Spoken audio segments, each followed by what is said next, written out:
Welcome one, welcome all to episode 166 of the Xbox Expansion Pass, recorded on Saturday, February 25th, 2023. I am your host, Luke Lore, the Insipid Ghost, joined by my co-host, the intrepid Captain Logan. And in this episode, we're tackling the massive updates to the Activision Blizzard deal. We'll be checking out the expansion to Forza Horizon 5. The upcoming season of Halo Infinite has dropped its trailer. And of course, the best multi-platform announcements from the PlayStation State of Play, like Street Fighter and Suicide Squad Kill the Justice League. As always, we hope you enjoy the show. Logan, we like to start the show by offering words of kindness to those who have made our gaming weeks better. But first, how are you, my friend? I'm doing good. It is another heckin' week of game news this time. It feels like we're just gone. It's like everyone is like, do they have something to talk about? Because we can put stuff out now. Is that a good time? Now's a good time, right? It's crazy, dude. But I'm doing good. It's been a pretty busy week overall. I've been doing a lot of stuff. I got some new hardware in. But how are you? How are you doing? I can't complain, man. It's been a good week, busy week, all things considered. Didn't get to play a lot of new games or anything, but I had a good time when I did get to play. It was with friends, and that's always enjoyable. It has been we've had a lot of loud weeks of gaming news in 2023. We were gifted, I think, one quiet week where our community came in clutch with some great questions.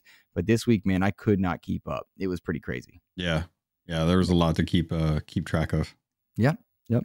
Well, Logan, we like to start the show with words of kindness to those who made our gaming weeks better. Who is on your list to shout out this week? So I want to thank Thomas, who's out there.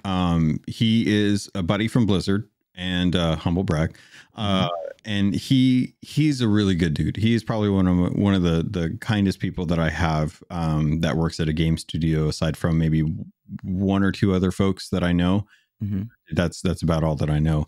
But no, I was talking to him, and he had asked me if I was interested in, if I was looking forward to Diablo 4, because we just got some announcements about it that we'll get into. But I was like, yeah, dude, I'm super stoked for it. I can't wait to play it.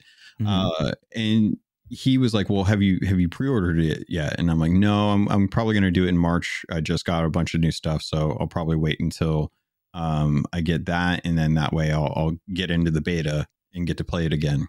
And so I woke up yesterday morning, I think it was, and the dude went out and gifted me Diablo 4 Ultimate Edition.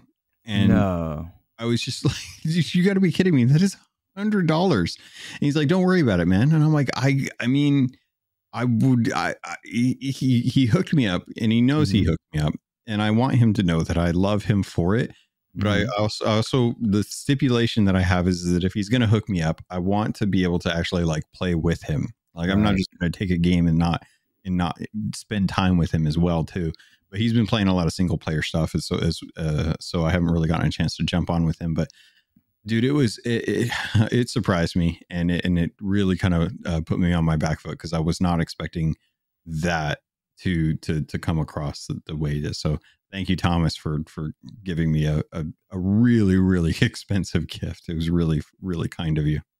That's a feel-good moment, man. That's a feel-good moment. And knowing what a Diablo fan you are, and that Thomas has connections to that passion in some way for you, that's a pretty cool vibe, all things considered. That's awesome. Well, I want to take a moment and offer words of kindness to the Iron Lords podcast. They accomplished a dream of mine, a podcasting dream of mine. They did it, and they did it in style over this past weekend. They hosted an interview with Cliff Bleszinski, and they did a fantastic job. It was such a great interview.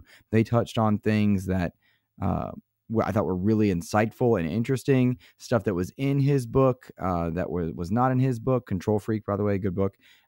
It was really cool to see people in the gaming community get this win, chat with a gaming legend, somebody that I've aspired to have a chance to have a conversation with at some point. It was just a fantastic interview. So all due props and shout outs to the Iron Lords podcast. And if you're a listener of both our shows, let them know that we're thinking of them over here. It really means a lot to me when I see listeners of XEP shout out the people that we shouted out and say, hey, you got words of kindness. I heard good things about you from XCP. That stuff means the world to me to see. So let them know that we're thinking of them, because they really crushed it with that interview. And that's a great win for the gaming community. It was awesome. Yeah. Yeah, it was really good. We had a really good weekend of content this week. I think Hogue was over at SG Gaming, and it was great to see him coming back for a little bit. But the Cliffy interview was really something. Like, shout out to the Iron Lords, because they just absolutely they did something that I know you've been trying for years. I see the tweets like, "Hey Cliffy, come on, dude, let's chat for a little bit. I got questions for you." But yeah, it was nice for them to be able to showcase Control Freak and get a chance to have him kind of talk and stuff. A really, really interesting interview. Yep. Big time. And you're right to go ahead and send props to SG as well, Season Gaming, to see Hogue back on his feet, getting healthier after some very scary times in the hospital and almost losing him. It's pretty cool to see him back, and they raised some great money to help support his family. Definitely good to see that. Yeah, that was a great Sunday. Sunday's a wonderful and also packed timeline for content creators, because everybody's off work and they can put out content, they can work together, and it's tough not to step on everyone's feet. That's why XCP comes out in the evening time, but also kind of rolls into Monday morning as well, because Sunday is just a hot day for content. But it was a wonderful day for everybody. Just feel goods all around. So I was really happy with that. Yeah, totally.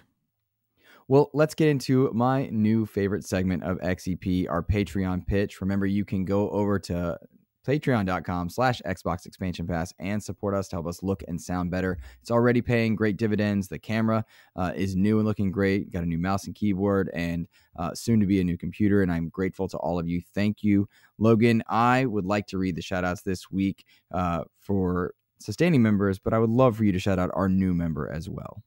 Thank you to Red Beast, who came in this week as our new patron. They went over to patreon.com and they subscribed, and they are showing the support that Luke deserves for this content. He's been making content for years.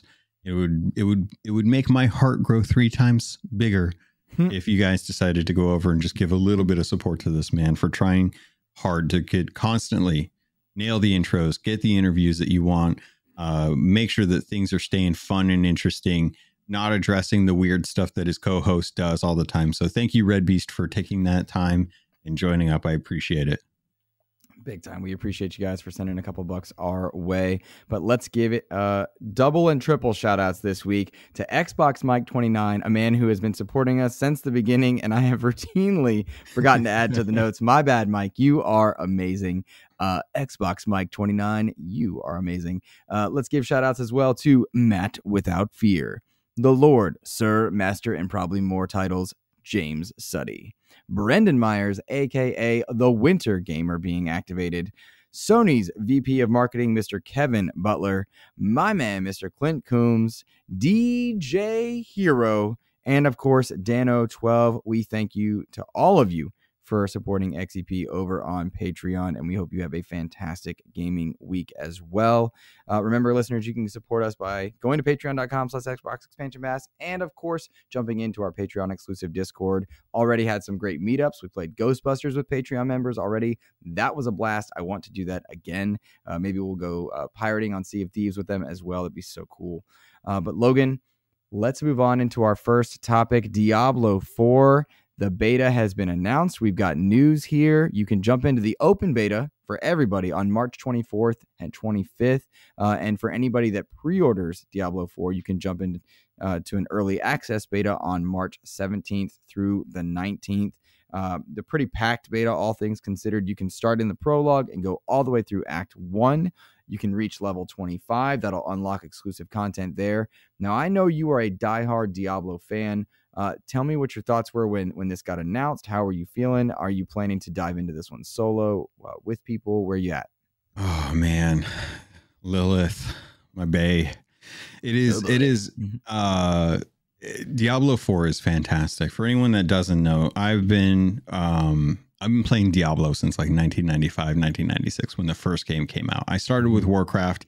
When Diablo came out, it was like Diablo, and my Puerto Rican mother was like, Nope, you're not getting that. There's no way you're going That's to be devil.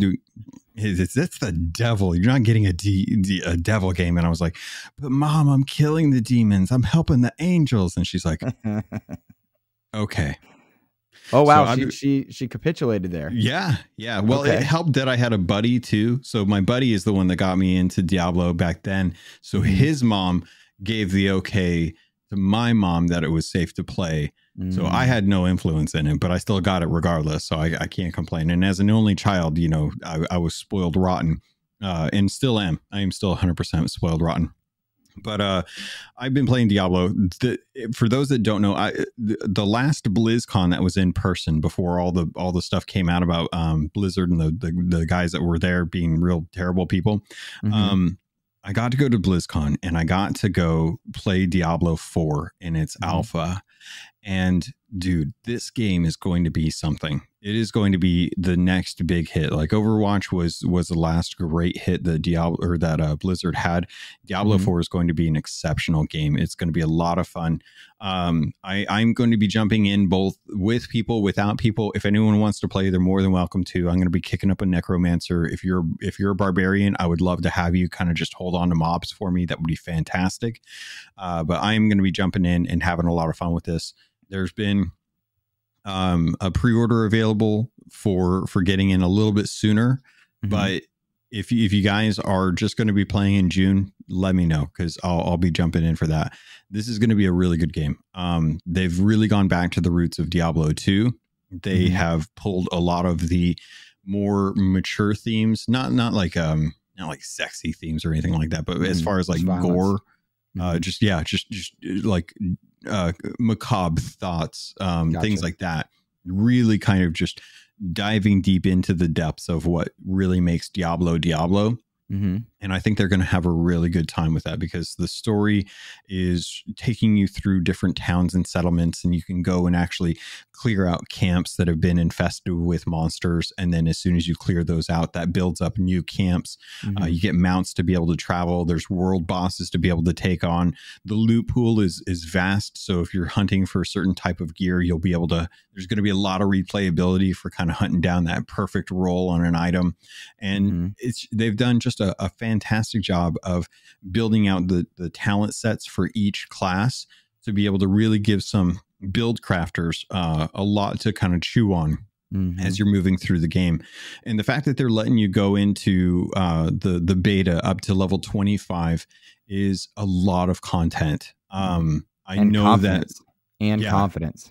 There's you're going to be able to get a lot of stuff done in that beta.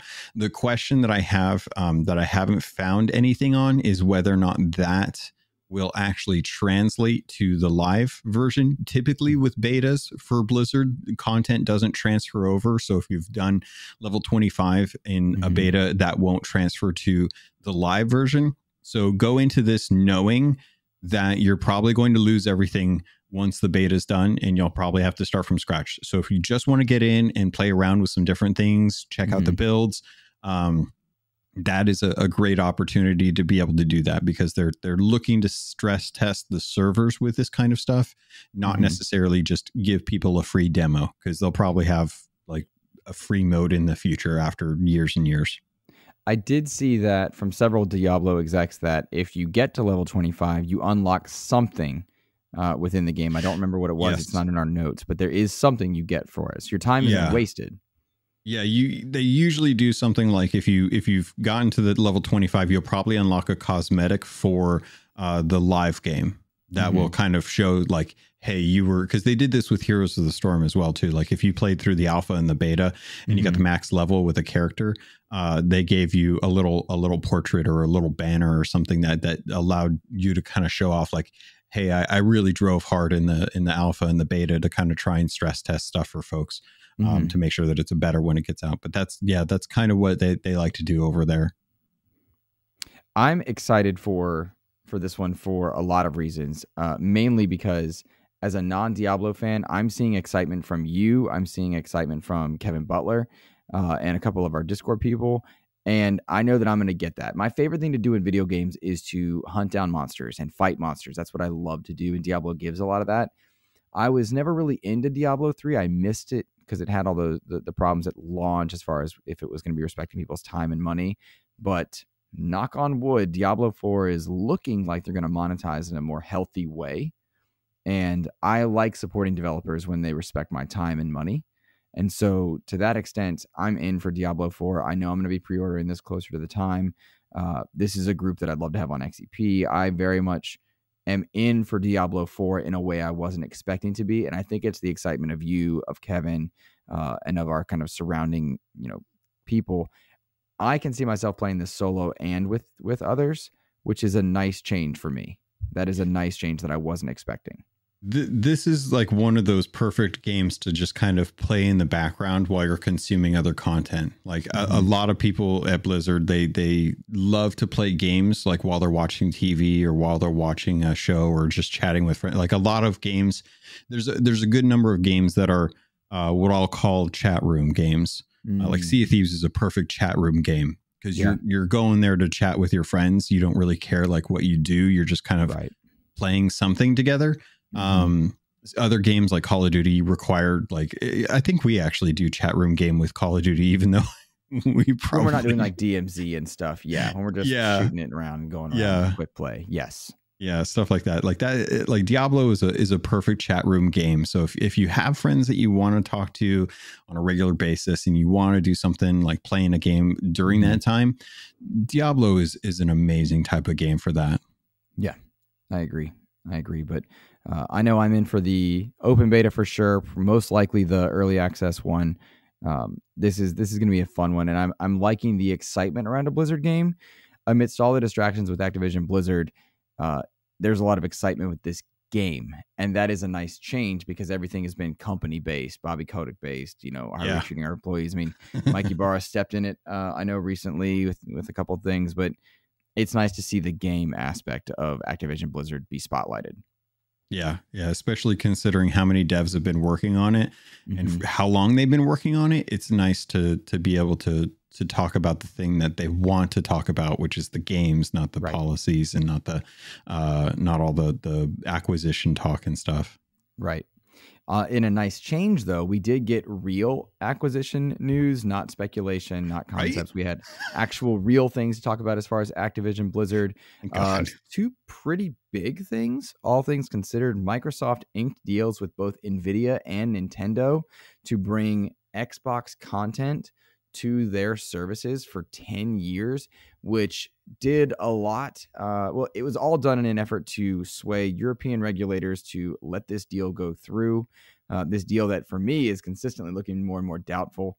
Nonetheless, it was cool to see a 10-year agreement written with Nintendo. Hey, we're going to bring Call of Duty day and date into Nintendo platforms with all the features that it will get on Xbox, which is curious to me given Nintendo's consistently underpowered hardware.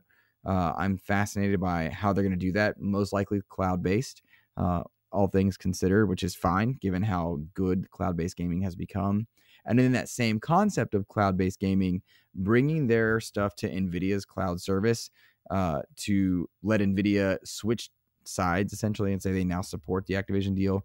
Pretty big thing, all things considered. And I was excited to see that Microsoft seems to be good on their word as far as bringing content to other stuff, and they are going to be bringing their Xbox games to NVIDIA platforms over the next few months, as a couple weeks. They do need to be bought a la carte, and no mention of Game Pass in this deal. So I'm happy with that. Bringing Xbox games to more people, fine by me. Doesn't bother me in the slightest. I've said many times I'm not overly concerned with Activision Blizzard being acquired. I'm kind of bored of that argument, but to see Xbox games in more places for more people playing Halo, Sea of Thieves, etc., that's cool to me. Yeah. This was and I forgot to put it in the notes, but Tencent actually approves this deal too, which Tencent is I didn't know that. Yeah, I missed that. Oh yeah, it was they're coming out and saying that they're approving the deal as well too, which the fact that Tencent, which is a Chinese company, probably one of the biggest gaming companies out there as far as like number of studios they have their hands in and stuff, it's kind of nuts that they're doing it as well. And I'm sure you're probably looking this up right now because I forgot to put it in the notes. But to talk a little bit about the NVIDIA and NVIDIA or in Nintendo thing, for those that don't remember, NVIDIA GeForce Now used to have access to all of the Blizzard games. You used to be able to play all of your Blizzard games through your PC through cloud streaming. And Blizzard and Activision took that access away from NVIDIA shortly after, about a year after it was available. So the fact that Microsoft has penned a deal with NVIDIA to bring all of their games to NVIDIA GeForce after the acquisition is kind of nuts, because that could potentially mean that a lot of Blizzard fans are going to get access to their content again through streaming. And the fact that Nintendo is in this mix as well too shows that Nintendo wants to have good relationships with third-party publishers. It's what drives a lot of their content between major releases, which at this point, Nintendo still only has like maybe 2 or 3 major releases each year, not including Pokemon. So the fact that Nintendo wants to have that relationship maintained after this deal, and the fact that they're willing to sign a 10-year deal to bring parity between Call of Duty on Xbox and Nintendo Switch really does show like Nintendo's in this. They see the boons and they're willing to let Microsoft handle all of the cloud streaming access for Call of Duty so that people on Nintendo Switch, if they want to stream it, they can probably stream it. A lot of people throwing out the idea that there's going to be a Switch Pro out there, that no, this is showing that Nintendo is going to be bringing in new hardware to handle the game. I don't see that. I 100% them saying like, okay, if they're going to make a contract with NVIDIA, who does cloud streaming, they're going to make a deal with Nintendo for cloud streaming as well, too. We've already seen this with smaller publishers and studios doing it with their games. Nintendo's not afraid to have people just stream content to their system as well, too.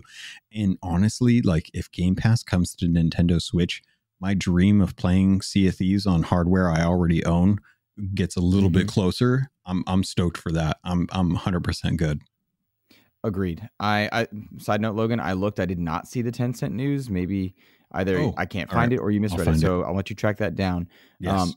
But while you're doing that, what I want to read a couple things out of the press releases and some of the articles that were being said. This is cool because it means that Microsoft games will be available on Windows Store, Steam, and Epic Game Store, as well as NVIDIA's stuff. That's a lot of places to access Xbox gaming content. If the deal goes through, that means more Xbox stuff available over on the Switch via those platforms. I agree with you. I don't see a world where Nintendo makes hardware capable of handling what the PlayStation 5, the modern PCs, and the Series S and X can handle. I don't see that happening. That doesn't mean it won't, but in all likelihood, this will be a cloud-based thing, which I don't think is a bad thing. I don't think that's a terrible thing at all. There was a couple really cool quotes. They said day and date, or as close to day and date as we can, for their releases of things like Minecraft, and if Blizzard stuff goes through, Overwatch and Activision Blizzard deals over on GeForce Now. That's really, really cool to see. And then in exchange for this agreement, NVIDIA has now publicly supported Microsoft's Activision Blizzard deal. Quote, the partnership delivers increased choice to gamers and resolves NVIDIA's concern with Microsoft's acquisition of Activision Blizzard. NVIDIA, therefore, is offering its full support for regulatory approval of the acquisition, end quote. Pretty darn cool there, Logan. We do have a question from Jam Pack Sam on there, but before we ask it, did you find the Tencent thing? So I did see that website Seeking Alpha was sourced as someone who then also sourced a website called Deal Reporter that said that on Friday, the third party expressed its concerns to Chinese antitrust regulators about the state of this. But that, let me see if I can find the quote.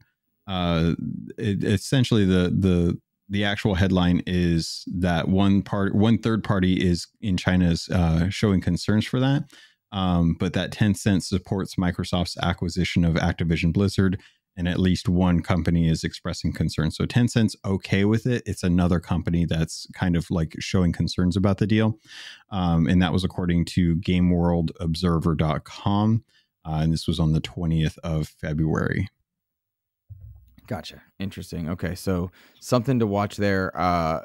I don't know those sites, but that doesn't mean they're incredible. Yeah, I don't either. And okay, so you know what? I'm going to scratch this because this is coming up as speculation as well too. I would like to actually see an actual thing, because one of the points in here, so in apologies to listeners, Tencent hasn't publicly confirmed its support of the 68.7 billion deal, but it's given given its long-term history of acquisitions, it wouldn't be a surprise to see the Chinese tech siding with Microsoft. So a little misleading there.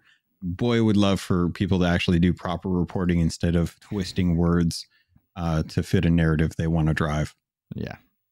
No, we have no narrative to support on that front either. So. No. But I do want to get to our question from Jam Pack Sam from Exhibition Podcast. I love Sam. You guys should all listen to his show. It's great for just quick, concise news without bias. He says, let's pretend the Activision Blizzard deal falls through, or it's not a factor anymore. What's Xbox's next move?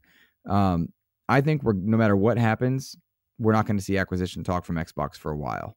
Whether this goes through or doesn't, I don't think we see them on that front. I think they focus on their first party stuff, the multiple studios they have, the multiple teams they have within their many studios. Right now, they have north of 25 studios without Activision Blizzard, and that's a lot of teams making games.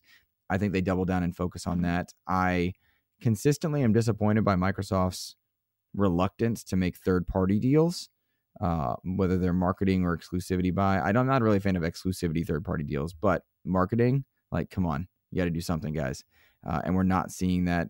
So maybe that's the next step for Microsoft there. They nailed their hardware distribution. They nailed Game Pass and a lot of the incredible games coming to it. They do not land marketing well. Very inconsistent in the last 2 years. They've had some missteps in a place that they're great in social spaces. They struggle with marketing outside of their areas. You see PlayStation commercials at movie theaters. You see third-party marketing deals with PlayStation all the time for various games. Microsoft needs to do a better job of that. That's what I would state there. Do you think that it's like they're trying to walk the walk, not talk the talk in that situation? Like, instead of getting marketing deals for games that they don't own, are they just trying to buy studios to get more games that they can talk about that they actually own? Yes, I think that's exactly what's happening. The problem is those games that they're putting out to date have not been the type of games that move a needle at the Game Awards. That's true. Right? Yeah. With all respect to Forza Horizon 5, which I love. Shafted. It was shafted. That's not gonna bring people in a way that a God of War or Ghost of Tsushima or Last of Us, etc. would do. And they consistently neglect the superhero genre when you've got Suicide Squad, when you've got Spider-Man, when you've got every other comic book game being marketed over on the PlayStation side. Where are comic book fans going to go? And we know that's not a small group, particularly amongst gamers. Yeah. It's a lot of people. So they consistently neglect that area. Why would you not have a PlayStation 5 if you're a comic book fan? When you're seeing exclusive content go to Suicide Squad, or which we don't know about yet, but when you're seeing Spider-Man, when you're seeing Wolverine, when you're seeing special stuff head PlayStation's way, why wouldn't you pick it up unless you have a diehard need to play on an Xbox? So yeah, that's what I would say. It's kind of nuts to me, and this is anecdotally speaking, but it's kind of nuts to me that I feel like PlayStation is buying the marketing rights to most of the content that is like recognizable IP. So like Hogwarts Legacy was all PlayStation. Baldur's Gate is all Baldur's Gate's a bad example, but they do get the marketing rights for that. But Suicide Squad is a perfect example where they're getting to show off that content. They get 15 minutes of content in their state of play. Microsoft really should consider driving better relationships with companies that have that kind of like IP, those comic books or well-known properties that people are driven to because of the fandom behind it, and not necessarily the content. Like, Xbox is putting out great games, but it's all with IP that people don't recognize. So the proof is in the pudding that you have to actually play the game. And if you have Game Pass, that's an easy buy because it's already there. But if you don't, then they don't really have a leg to stand on in that case. There's nothing really driving you to the mascots to go to that console, right? I 100% agree with you. To answer Jampack's question, I think if the deal falls through, then they've got to go back to what they do well, which is buying the rights to Game Pass access day one for third parties. I think when they do that, it does really, really well for gamers. Gamers will stand up and say like, oh, well, it's day one on Game Pass. Why would I spend $70 on PlayStation if I already have an Xbox? And that's a really strong move for third parties. That's why I think things like Resident Evil 4 would be a perfect game for that kind of thing. And Monster Hunter Rise is a good get too, but it doesn't have that kind of use a bad term for this. It doesn't have the swagger that Resident Evil 4 has. So I think they have to go back to the playbook and really take a look at these marketing deals instead of going for the acquisitions. Now, I don't know, how much of that 69 billion was dedicated just for acquisitions, or could they use that money somewhere else? But I don't see this deal not going through at this point. Agreed. One of the fascinating aspects of this is, and I say this I think often, is we see how little market share Xbox has compared to the mind share that perhaps they have. Their market share, according to them, is much smaller, I think, than the mind share is. And that's fascinating for me to have. And I will consistently say, if this is what second, third, or fourth place looks like, I'm living pretty, man. I'm happy as can be, especially as Game Pass delivers titles like, Wo Long coming to Game Pass, Atomic Heart just coming out. I mean, Game Pass continues to deliver. And equally telling, we haven't seen Game Pass go on sale in a while, which means it's not having problems selling, which is interesting also. I mean, that's speculatory, but I'm impressed by that, given that last we heard, they are over the 30 million mark, or last I heard. I know that to be true. Let's put it that way. Yeah. I'm more interested in what will happen to Activision Blizzard King if the deal doesn't go through, because they needed this cash buyout. And I'm worried about a world where Bobby Kotick is still in charge of Activision Blizzard, and all of the IP that are lying dormant are left in the dust, left in the closet, not to be played with. And we don't have a strong company allowing companies or allowing studios to unionize if they want to have better work environments. There's been talk about how they're removing work from home over at Blizzard, which is a huge mistake because it's going to impact friends, and that bugs me. But there is a noticeable difference in the quality of work that can come when people who are better at work from home than working in the office. I know collaboration's tougher to schedule meetings. I do it myself. I work from home. It's really tough to get meetings set up sometimes. But I'm more worried about Activision Blizzard King than I am Microsoft if the deal doesn't go through, because I'm more concerned about what's going to happen to the employees of a studio or of a publisher that needed this buyout.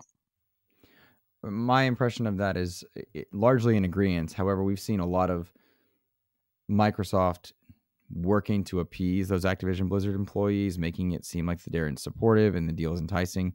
I see a world, if the deal doesn't go through, where the talent leaves Activision Blizzard en masse, and they're picked up by studios within Microsoft, within Sony, within third parties. And I think Microsoft would be wise to roll out the red carpet for those new employees, get that talent in there, help them fix or refine some of their new their new portfolio possibilities now that they have Bethesda in there. That's what I see happening in a perfect world, but Microsoft hasn't always shown that they're good stewards of IP. And they've struggled to deliver on several fronts. Bethesda, I think, is doing a good job. We've seen Microsoft stumble here and there. So what are you talking about? We get regular Banjo games all the time. I don't know what you're talking about. Yeah, well, I mean, even watch Halo, right? Which let's transition into Halo for a minute. We saw and Forza. We saw the two biggest titles that Microsoft Xbox proper has put out in the last 2 years, for Halo Infinite and Forza Horizon 5, which for all intents and purposes, very great, very good games, great even on some levels. Both are putting out content in the coming weeks. Forza Horizon 5 dropped their trailer and information for their second expansion, Rally Adventure. It's releasing on March 29th. And it did not seem to go over well. It wasn't nearly as well received, not by me, not by the social spaces that I watch anyhow. Yeah. This is the second expansion coming to the racer that released in 2021. It's going to feature an entirely new system of deformable terrain and 10 new cars. In short, this is a rally racer expansion. And I was supremely underwhelmed by this announcement, despite knowing full well that I'm going to play it and enjoy it. This looks like more Forza Horizon 5, which is not a bad thing, but there's nothing special about it. And in a world where we saw wacky things done with Hot Wheel expansions in the last two Forza Horizons, in Horizon 5 and in Horizon 3. Or 3. That's right. It was 3. Sorry. It was 3. It was Lego was 4, right? Lego was 4. Yep, that was the next point. Like, those are 3 wacky examples of fun, different things you can do with a racer. In seeing the incredible mountaintop ice biome that was introduced in Forza Horizon 4, I was expecting something more different in Horizon 5, and I'm very disappointed by how generic this looks next to those wacky things. But the problem with saying that is it's still Forza Horizon 5. It's still the best driving game ever made. And so I'm in this weird dichotomy of feeling great and excited for more Forza and being supremely disappointed by the lack of creativity that's, from the outside looking in, having not played it, is exhibited here. Why don't we have more Cortana races with the Warthog? Why aren't we running from Brumax? Why aren't we playing with Legos? Why aren't we on Hot Wheels? Why are those crazy things not happening? Those concepts that are happening, and why is it just more Horizon? Again, caveat, and I'm not going to stop saying this, Horizon's great. So how am I supposed to feel? I don't see anybody going and buying Forza Horizon 5 or jumping into Game Pass for this. That's the miss. Yeah. So I talked to a buddy of mine who is a huge car person, and he loves Forza Horizon 5. I asked him, what his feelings are about Rally, because I'm a Forza Horizon 5 fan. I played a heck of a lot of it when it launched, and a little bit of it with the Hot Wheels content. He is excited for this. He has hopes and dreams of like the cars that they could be bringing back from the last time they did Rally. He really wants to check out the new races that they're going to bring in for this. Like he is going to go like full degenerate mode on this when it comes out, because he's looking forward to Rally. I think Rally, for the fans that love the Rally for the Forza Horizon, are really, they're getting a good treat here. I think it's going to be content that misses for the mass group of people that got into Horizon back when it first launched, that weren't huge fans of the series. But I see where you're coming from, that this isn't, and it kind of goes back to the conversation about marketing IP, finding those ins where they can get Lego or Hot Wheels or something cool to be able to like say like, hey, this is why you're going to want to jump in, because it's weird and fun. And that's what Horizon is supposed to do. Motorsports, where you're supposed to have the seriousness for the racing, but Rally really is home in Horizon. Like, that's where Rally belongs. So the fact that they're bringing Rally, especially given that it's in Mexico, Baja races and stuff, like this is a perfect match for Forza Horizon 5, given the location. And Rally is going to really kind of get shown off here in a fantastic light. It's going to look amazing, and I'm very curious to see like what cars they actually bring, since they're talking about 10 new ones. Hopefully they're bringing in some old ones from past games that haven't gotten brought into 5 yet, because I know a lot of folks want that. But you're not wrong that they aren't bringing something that is weird and fun that will draw the attention. And maybe that's why they didn't put this into the direct that they just recently had. In fact, both of these content announcements, both Halo Infinite Season 3 and Forza Horizon 5 expansion, I was expecting the expansion for Horizon to get announced during the direct, and we didn't, and it was right around the corner. So I don't understand why the timing was off for that. I think I do. Okay. I think I do, and I apologize for interrupting. No, please. But that direct did a great job at allowing Hi-Fi Rush to exist, Forza Motorsport to have its moment, and spotlight Bethesda. It let that happen. And I think that was the benefit. Had the Season 2 of Halo Infinite or Forza Horizons expansion been in the direct, the Shadow Drop wouldn't have been spotlighted as much. You wouldn't have seen the Motorsport spotlight as much. It would have been too much for the media cycle. And there, I think what was happening is they're trying to have this in a time where they knew Sony would be having an announcement at some point, which I don't think was the best strategy, because ain't nobody happy. The news is still all about PlayStation, but if they had inklings of this being the window of time where Sony released, because I doubt they knew the day and date. That's silly. That's not how quickly people reacted at that level. But maybe they wanted to have something for the news cycle, a few weeks removed. But Hi-Fi Rush needed its moment and deservedly got it, and that was a big win. That was a big win for Microsoft. I would imagine they saw a slight bump in Game Pass, maybe a small one, but they also saw a big kick up in traffic as far as people giving positive vibes towards them. So I would think that's why, but again, speculatory. That's fair. Honestly, it's fair, because I could 100% see a world where Halo Infinite announces Season 3. We get the trailer, and then the whole conversation is chewed up by people talking about how good is Season 3 going to be, and not letting Hi-Fi Rush have its moment. I can see that. That makes a lot more sense now. It's just a bummer to see like two of the biggest first party IPs that Game Pass has had in the last 2 years get, like trailer announcements and press releases, weeks after the direct. And I'm like, oh, man, treat your babies right. Like, let's really kind of like, they did it for, they had a fantastic showing for Horizon 5's Hot Wheels expansion. Like, it was really cool to see that. And this one, it's like Rally is still a big deal for the fans of Forza. But it just didn't feel like they wanted to really kind of give it a moment in the sunlight. Yeah, it doesn't. But I say that once again, I'm going to be playing this. So I don't want to, like, I'm the find the fun guy. I'm going to have a lot of fun with this. Yeah. I really am. I'm all about supporting them in their vision and such. I'm just surprised by it's more Forza. I was expecting something a little bit more. Yeah. We want the arcade fun for Forza. Forza Horizon is a great game for that. Seeing Rally makes 100% sense given what Motorsport's going to accomplish, but it's tough when we get something as fantastic as Hot Wheels, and then the lead up after that is just Rally. And I'm saying just Rally like, I understand the importance of it, but yeah, I would have loved to have seen something really wacky come to even just Hot Wheels. Just expanding Hot Wheels more would have been even better. Agreed. I think part of it was, this looks to me like it would have been a free content drop, not an expansion. Yeah. And that's a silly entitled thought, but that's what it looks like based on the trailer.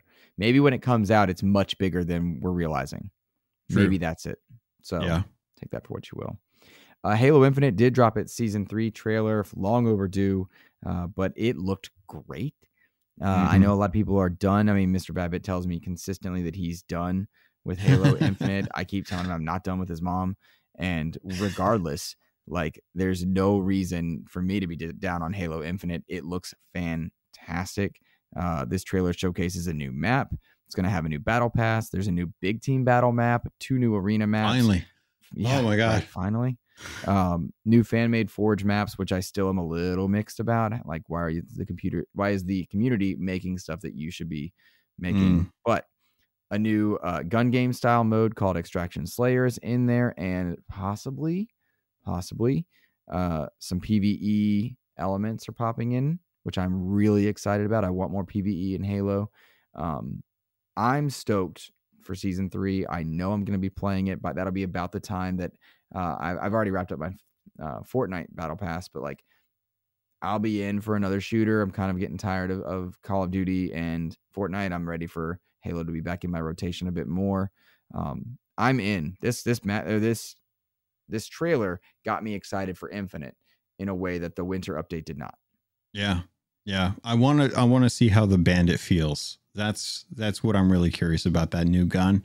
It looks good. I like the it looks like a little bit mixed between a BR and oh my God, I'm blanking on what is the other one called? Not the DMR, the Commando. Oh yes. It very much looks like it's heavy. It looks heavy. Yeah, so I'm very curious, like how the rate of fire versus like the actual damage is for that, because I feel like the Commando was nerfed just a little bit too much in my opinion. Because I really liked that during the beta, but they really killed it for me. I know they brought it back up a little bit, but it took me a long time to use the Commando properly, but once I figured it out, powerful weapon. Yeah, 100%. I want to check out the new BTB map. I think it's Oasis is the name of it. It looks cool. Looks really, really cool. So very curious to see how that looks and feels. They're bringing the Shroud sphere in finally. So the Valorant thing, they're bringing that in. I don't know how I feel about that, honestly. Like it could be good, it could be bad. I think it'll be, hopefully it's not something that's allowed in Capture the Flag. Yeah. We'll see how many are allowed on the map at once. You know what I mean? Yeah. Like, depending on how it's used, it could be a really good diversionary tactic. It could be a really good tactical approach to kind of moving players around the map. But it could also be overused. So I'm reserving judgment on the Shroud personally. Go ahead. I think 2 would probably be like really nice. I think those need to be kind of like considered power weapons in my opinion. I don't want to see those as frequently as people are grabbing like grapples and stuff like that. So agree. Remains to be seen, but I could see them making changes, like making the sphere smaller or something like that. Like it hid a warthog coming out of a garage at one point, and it's like, dude, that is. Like, if you're able to hide a warthog in a Shroud, like I could see some really nasty plays with that. And but that's cool if it's a power weapon, not if it's a 100%. Yeah. Like I don't want to see 15 of these things sitting around on Oasis. I want to, people hiding ghosts inside of them. I want to see like 1 or 2 tactically used once in a while.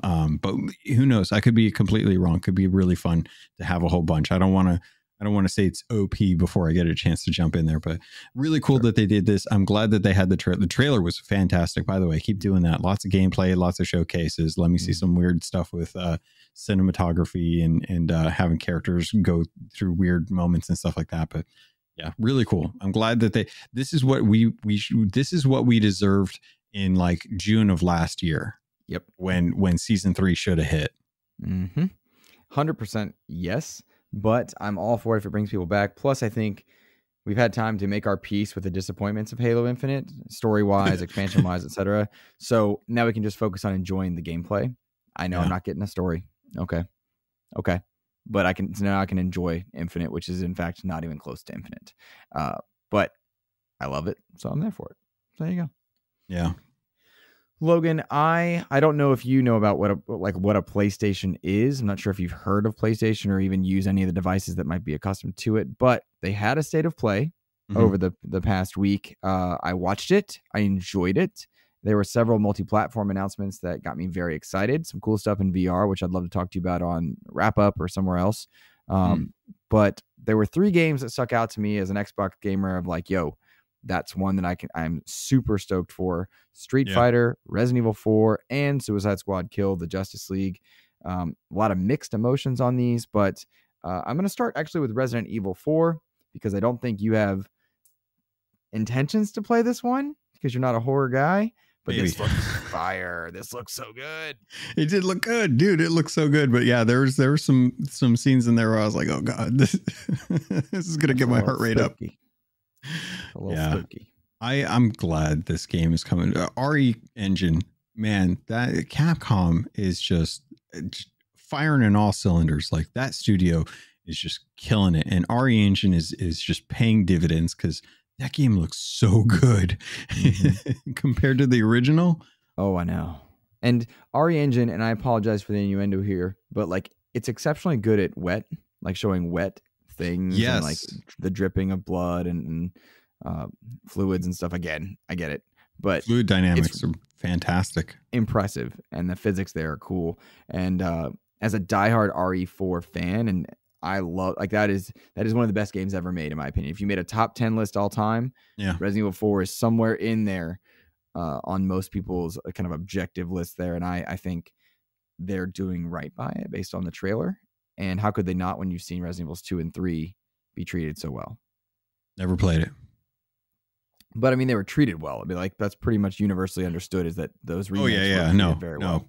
No, I mean, like I never played RE4.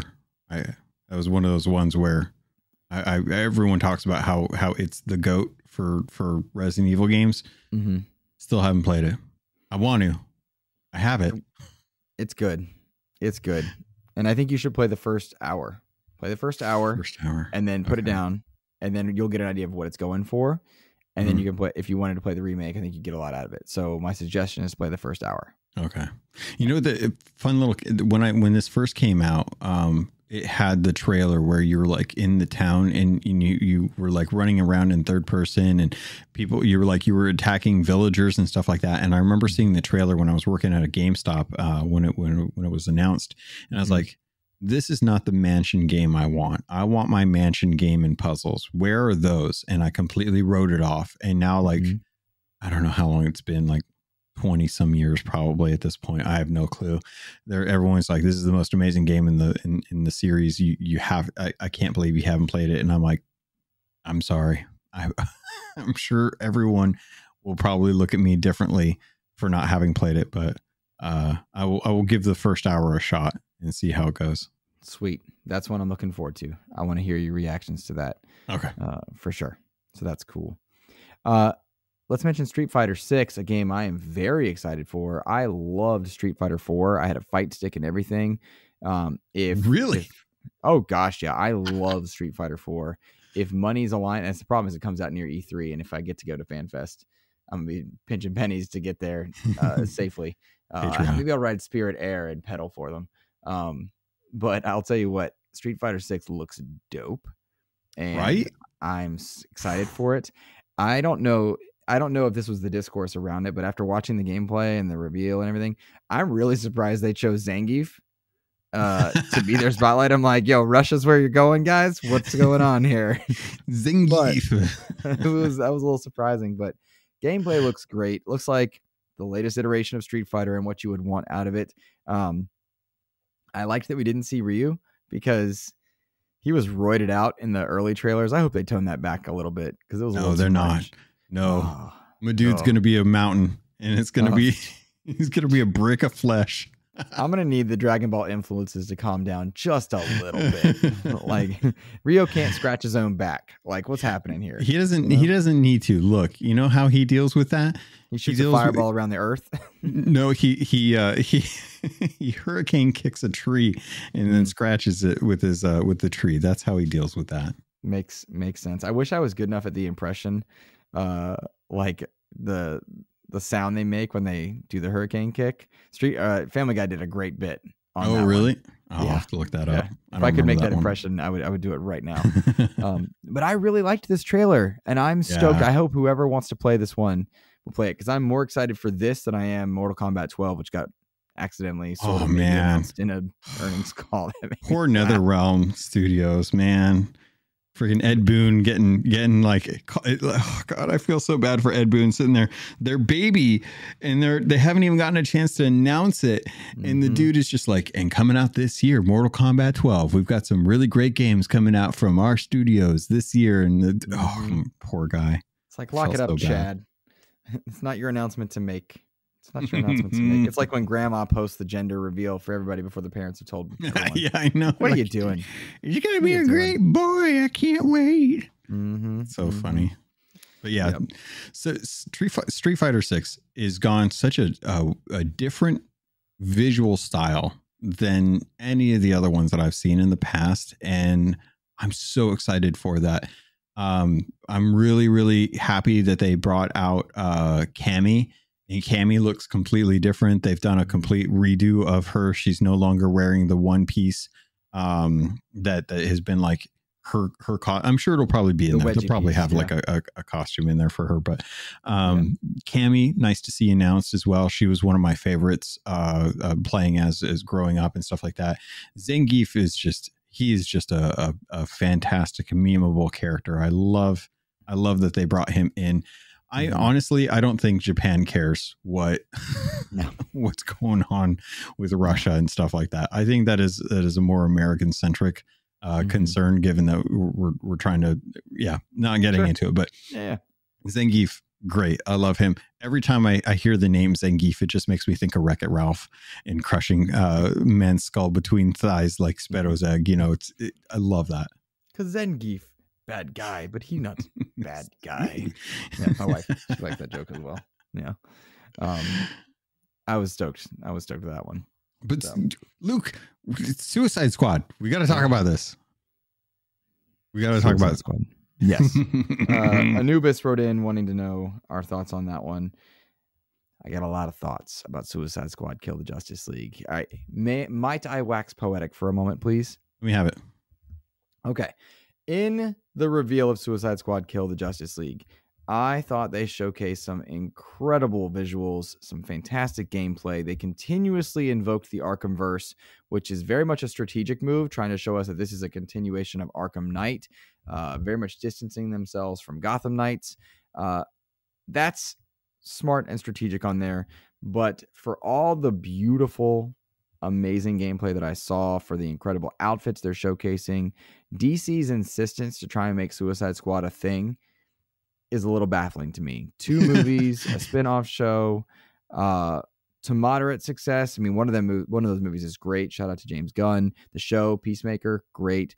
But I don't understand the insistence to make Suicide Squad a thing when you've got a more profitable brand of of Justice League, when you've got single player endeavors that people seem to be craving more and more lately. This to me does not look like a game that Rocksteady would have wanted to make. It looks incredible, but it also looks like Avengers 2.0. It looks like it's got elements of Crackdown in it, which to me is super fun. No.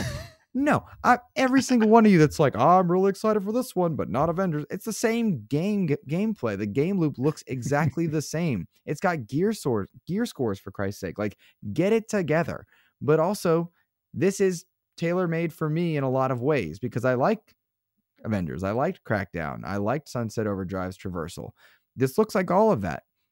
That doesn't mean I'm not underwhelmed by the fact that I'm not getting a Flash, a Superman game. I'm not getting a chance to play a single player Rocksteady Vision game. And so I'm routinely baffled by DC's decisions. I'm stoked to play with these characters. That doesn't mean I wish, like, I saw that character model for the Flash is so cool. I would much rather a game where I play as the Flash. The idea that Batman is back, as much as I'm excited for Kevin Conroy, which I am, what does that mean for the ending of Arkham Knight? What does that do for the Arkham Knight fans? Does that really matter? Maybe not to the masses, but like to someone like me who's got the statues over there, big time. I'm sitting in a Batman chair. I'm confused for how I'm supposed to feel, because I'm supremely underwhelmed by the concept of this game, by what it's going to be. I know full well I'm going to put in days of gameplay with my buddies on this one. I know full well the game looks fantastic. I know full well that Rocksteady has never once disappointed. They and Respawn have never made a bad game. Heck yes, I'm in on this one.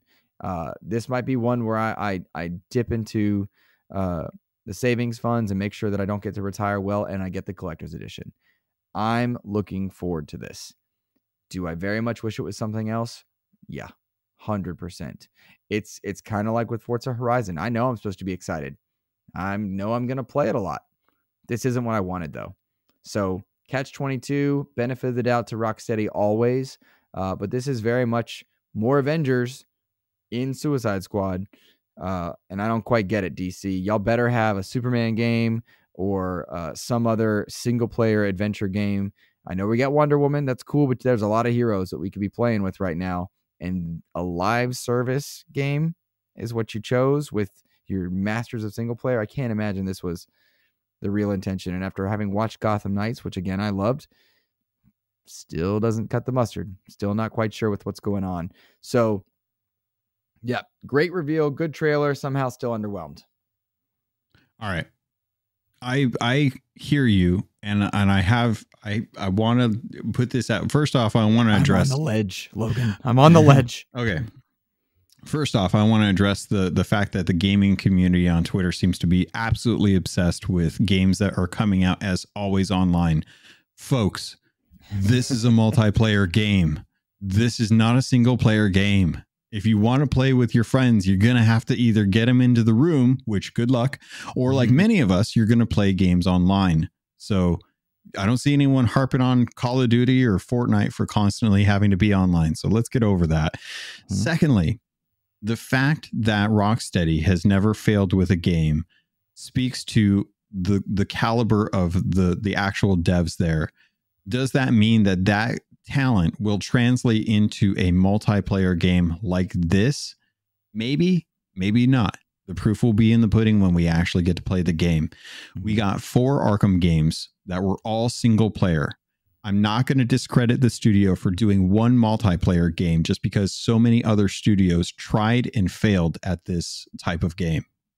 So I think if anyone can nail this with superheroes, I think they have the best chance.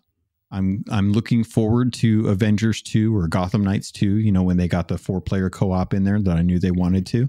Mm-hmm. I think that the gear score thing is fantastic. I'm all for that gear grind. Ooh. I'm all for that gear grind. I play Destiny, buddy. I don't mind going and hunting down pinnacles every week. I don't mind going and trying to get the best rolls on weapons and stuff like that. I want to play as Deadshot. I know everyone's I love Captain Boomerang, and I love King Shark, and I love Harley. I want to play as Deadshot because I think he's going to be the one that falls into my play style the most. Mm-hmm. So I'm looking forward to that. I'm looking forward to playing through people.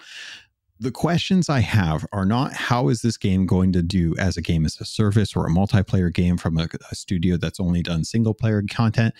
My question comes down to, what is the mission structure going to look like? How is the drop in, drop out going to look for multiplayer? How much replayability is there going to be? What is the story going to be like playing through with friends or playing as solo? Can I play solo? Those are the questions that I have. I'm not worried about gear score. I'm not worried about like the balance for live as a service. That stuff can all get tweaked at the after launch and still come back. Look at Halo Infinite. I want to know what it's going to be like to actually jump in with friends. The biggest concerns I have as far as the actual gameplay that I saw, considering this was the first time we've ever seen gameplay for it, they did a good introduction on showing us who the characters are and what they'll play like. This feels a lot like brute force to me, where you have very dynamic difference in characters. And I want to know if I'm going to be punished because I only want to play as one hero. Will I be forced to play as other heroes that I don't necessarily feel like I want to play? That's my question. And how is that going to translate to the game as far as like going through the story? Like, will I be able to go through the story? Will I have to have different saves for different groups of friends like Halo Infinite does it? Will I be able to drop in and drop out the way like Redfall is talking about? Like, there's a lot of questions that are still on my mind. The focus on aerial combat is questionable to me. I don't know how much fun I'll have with that because you can get disoriented pretty quickly with that kind of thing. But it remains to be seen. We've got a lot of time. There's 3 months worth of marketing for them to talk about a lot of this stuff. And I want to see what they decide to focus on. I don't know which character I'm going to jump in as. Primarily, they all 4 looked fun. What? Really? Okay. Like they all 4 looked fun to me. Fair. They all 4 looked fun. I was like, all right, I'm in for any one of them at the moment.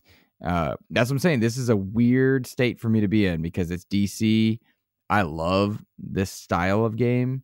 Yeah. It's just not what I want Rocksteady making, but I've made my peace with that aspect. But then watching it and knowing that they keep saying Arkhamverse, I'm like, all right, kind of slapping me in the face a little bit. So it's a weird spot for me to be in. If we got a Batman game, do you think whoever did the voice for Batman would live up to Kevin Conroy? nobody lives up to Kevin Conroy. However, Troy Baker did it in Arkham Origins, and he did a great job. And I mean, I think I'm a little Troy Bakered out on some fronts, but like he's a great Batman. Truly, yeah. He's a great Batman. I'm not saying Batman. I'm sorry. I'm so sorry. He was a great Joker. I forget who did the voice in Arkham Origins, but he was great. Was it Jason O'Mara? It might have been Jason O'Mara. Either way, I don't mind if it's not the same voice. Yeah. I don't even need Batman in it. I didn't need a new Batman game. I wanted a single player DC game from Rocksteady. Gotcha. That might still be happening. I don't know. It'll be very, yeah. Go ahead. Sorry. Well, there's nothing to say that Rocksteady's not working on something else too. Mm-hmm. You know, that's never been off the table. I just can't see where Rocksteady, with all their single player pedigree, was thinking, you know what we need to do? Multiplayer gear scores. Let's do that. So that is the aspect which I'm frustrated. But this trailer did look like a blast. Mm-hmm. It looks like a blast. I'm in. I love the extended cast, by the way. Seeing Penguin back in there. Oh, awesome. I know. Oh, yeah. Yeah. The outfits looking incredible. I love that. All that's fun. The fact that they brought in those other villains to be like the experts to give the Suicide Squad the tools and the upgrades and stuff like that.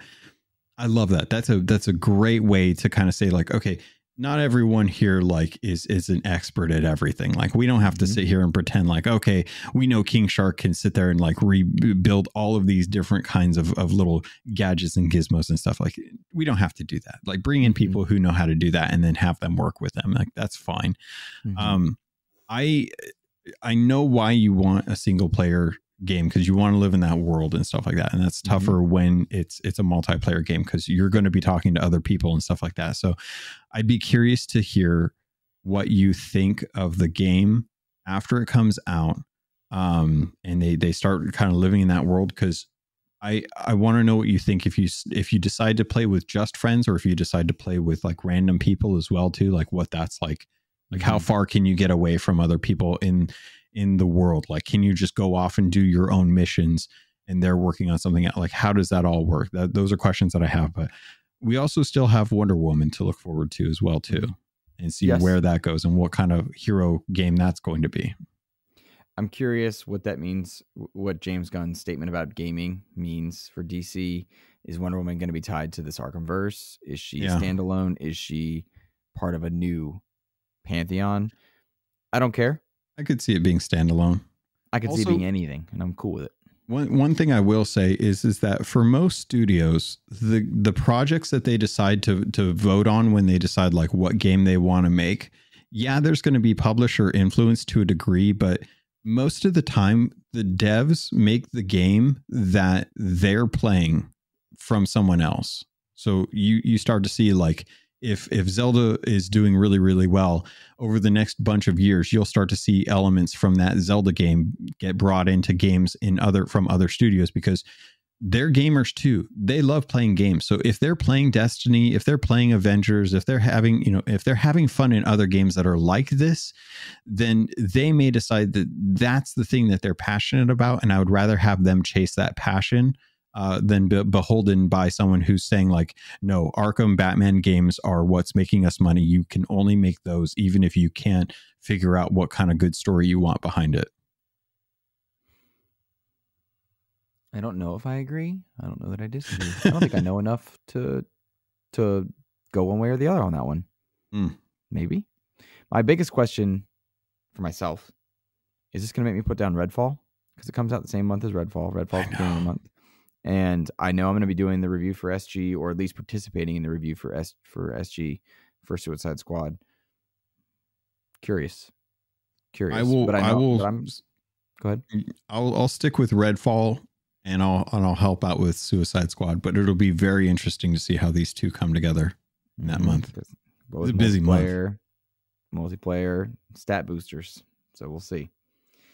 All right, let's transition to listener questions. I know I haven't played much this week to talk about. I will say once again, playing with the Patreon community, playing Ghostbusters.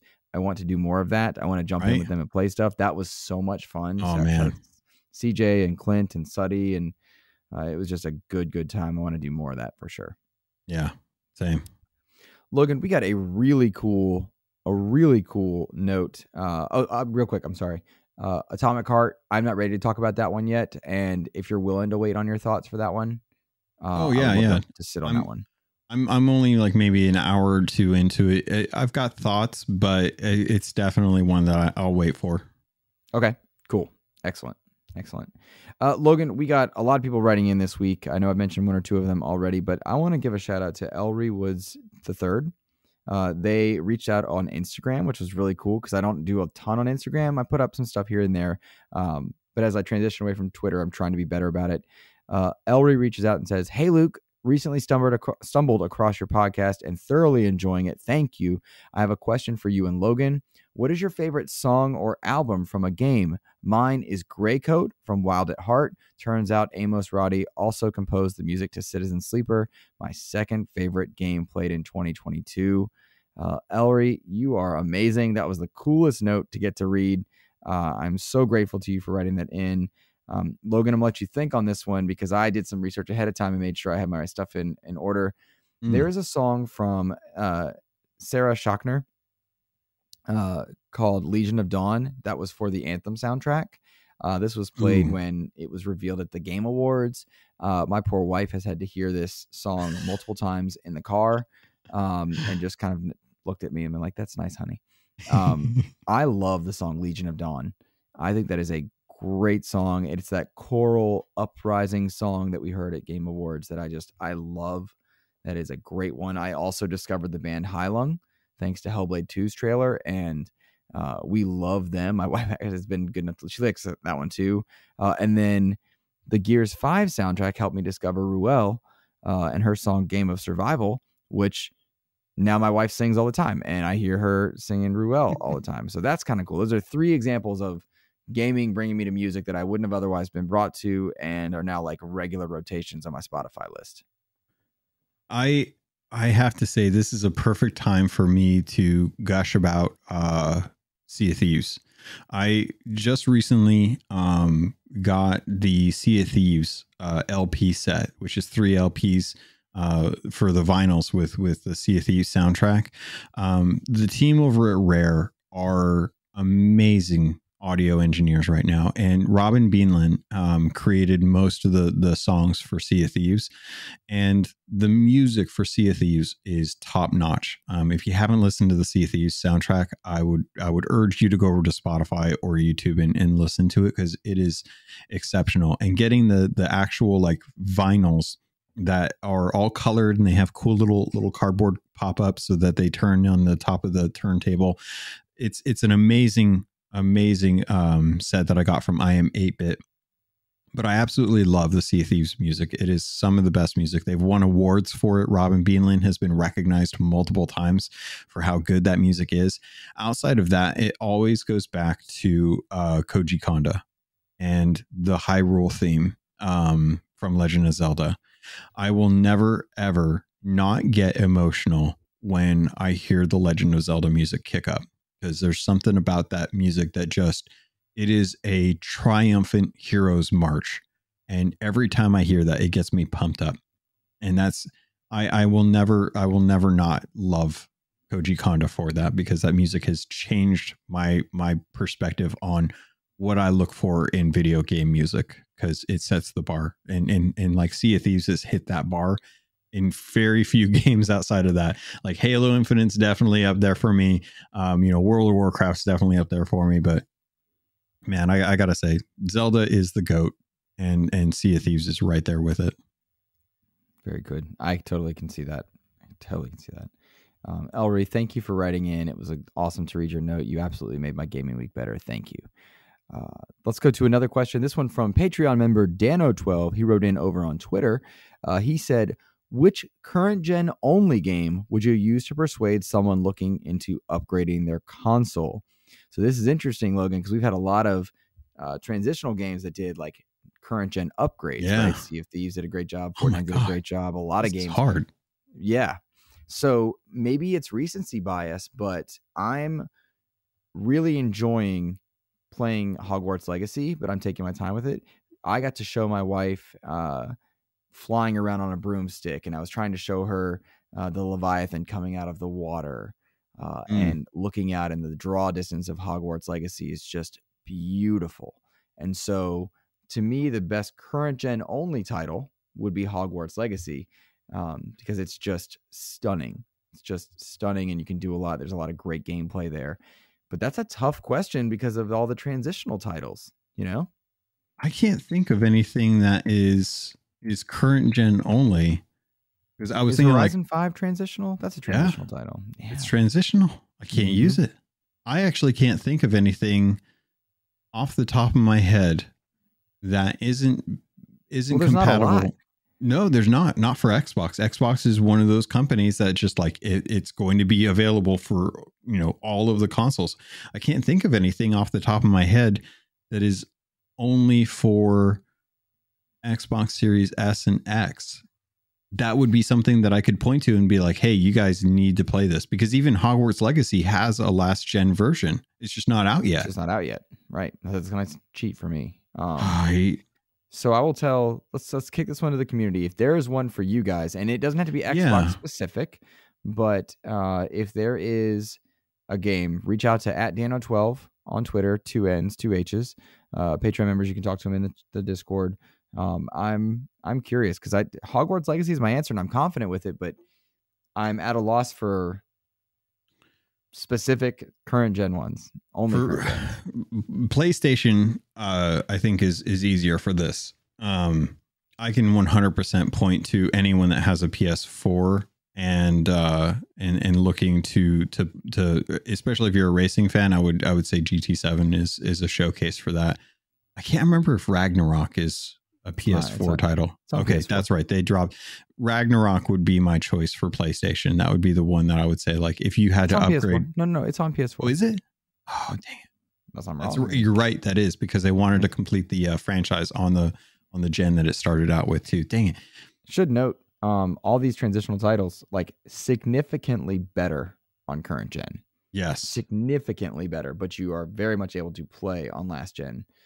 So if your monies are limited or your time is limited and you don't feel like you'd get your money's worth, like, you're still very playable on most of these games. But the experience of like Sea of Thieves on old gen versus now, not even comparable. I don't think the load times alone, just oppressive. Maybe Returnal, Ratchet and Clank Rift Apart's one of my favorites. Good one. I don't think you need to upgrade for those though. Maybe like that's what Hogwarts might be the one you buy a next gen for.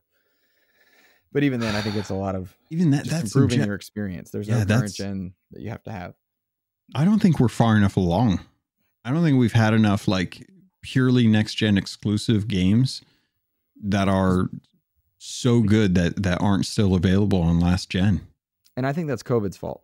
I think we're several years in, but those first year and a half, they weren't meant to take as long, right? Like the amount of time lost there to create current gen experiences were different. And then the monies that could be lost in focusing on that smaller user base, companies weren't going to take that jump.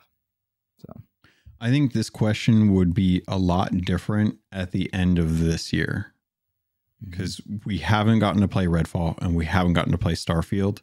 And I think those are the two that I'm looking at that are next gen only, that really are going to be the needle movers for Xbox.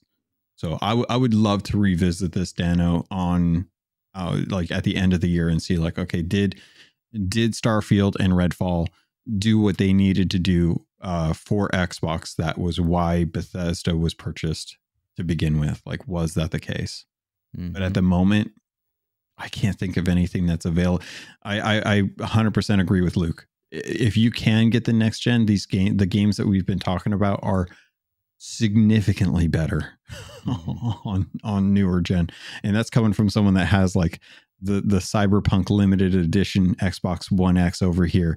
I have that and I played it on there, but I guarantee you I spent most of my time playing on the Series X for Cyberpunk because it was a much better experience. Yep. All right. So our last question of the week, before we take it, I want to point anybody that missed it to the SteamWorld Build interview that went up on podcast at YouTube. That went really well. So really good. interesting stuff. They explicitly said they never wanted to have an exclusive game again. They never wanted to be console exclusive again, which wasn't what VGC and Iron Lords and a few other websites picked up. That wasn't the news piece they picked up. They picked up the fact that more genres are coming to SteamWorld. But like kind of buried in there is the quote that they never want to be exclusive again. So check out that interview if you didn't already. That was one of my most fun interviews for sure. And then next week, guys, you can listen to an interview with Shadow Gambit. That's coming up. Yeah. And then I've got a few more in the hopper. One not from a game developer, but from an editor-in-chief of a very prolific website that I'm working on. So we'll see if that comes up. Well, last question from Edward Varnell. I'm not sure quite how to answer it. But Edward Varnell from the Nintendo Pal block over on Boss Rush Network. Edward's always amazing at the Retro Code on Twitter. He says, Nintendo Pal block, my podcast, versus XEP in a praise the other games company challenge. Who would win? Us Nintendo peeps praising Xbox games with positivity and vice versa. Of you guys praising Nintendo games with positivity. Just each of us saying true and positive things about each other's games. Who would win? That's a tough one because I have a lot of positive things about Nintendo games and not Nintendo, which is interesting. Really? And I'm yes, very much so. And I think a lot of people could really praise the policies that Xbox has, especially for game preservation and making games available on multiple platforms, and what they're doing for backward compatibility, but the games are not always as universally loved as Nintendo. So that's a really interesting challenge. Who would be able to praise the opposite more, Nintendo or Xbox? My wife's walking by the camera. No one look. Oh, I didn't see anything. I didn't see anything. Nintendo recently just raised the living wage of their employees. They just decided to give everyone raises. And they're selling more consoles than they have in the past for a majority of their past generations. The Nintendo Switch Online has constantly disproven my distaste for the fact that they never brought forward the Wii U console or virtual console to Nintendo. I've constantly wanted to rebuy the games that I will always rebuy for them, but they are bringing them back through an online subscription service that continues to add value the way Xbox Game Pass has in the past. I think that Nintendo has nailed the format of what handheld and home console gameplay should be, and they're experimenting in realms of cloud service to try and bring bigger games that can't be done on the architecture of the Switch to gamers who still want to have access to those games. And they're giving spotlight to indies who don't have a home beyond Steam that I think Sony has ignored for a long time, and Game Pass is only allowing so many of those to come to light. I think Switch is a great studio that tries to, or the Switch is a great console that tries to give players a place for their kids to have a safe haven for games that won't be available on all consoles, and allow people to have a second screen when they can't necessarily use the full TV. It's a great set of compliments, and I will add on to a lot of that and say Nintendo does a wonderful job at making that safe space, making lively, feel good games. Like, you know what you're going to get when you pick up a Switch. You know you have access to a lot of games that are just going to emotionally uplift you. And while a lot of the third party stuff is in other places, when you pick up Nintendo, it feels Nintendo. I think they deserve a lot of credit for dropping Metroid Prime Remastered at $40. That seems to be an incredible remaster that is respectful of its past, which I'm really excited about. They've done a wonderful job at making their Wii U catalog available again to more players, and the Wii U had one of the best gaming catalogs in Nintendo's history, but the system itself kept people from playing it. I think Nintendo deserves a lot of credit for making their old games available to gamers. A Switch Online and pricing it may be up for debate here and there, but they making those old games available is wonderful. And as Xbox fans, we appreciate that a lot. The idea of being able to play your old games on your current hardware is wonderful. And I think they do a wonderful job of experimentation with the Kirby franchise. There are a lot of Kirby games out there and they're very few of them play alike. And I think that's really cool. Really cool. They do a lot of good legacy support with Mario Kart 8, which is friggin' fantastic. Mario Kart 8 came out, like 8-9 years ago at this point? Yeah.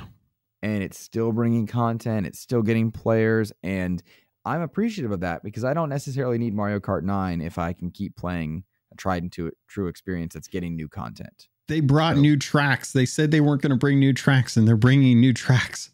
Mm-hmm. So there's a lot of great things to say about Nintendo games for sure. And so I'm curious to know what the Pow Block podcast would praise about Xbox games. And I'd be equally interested in hearing a good debate about what is Nintendo doing wrong? What is Xbox doing wrong that the other is doing right? Mind you, like not like what are we doing wrong? That's a different list. But like what are they doing right that the other's doing wrong and vice versa? I think it's a fascinating discussion.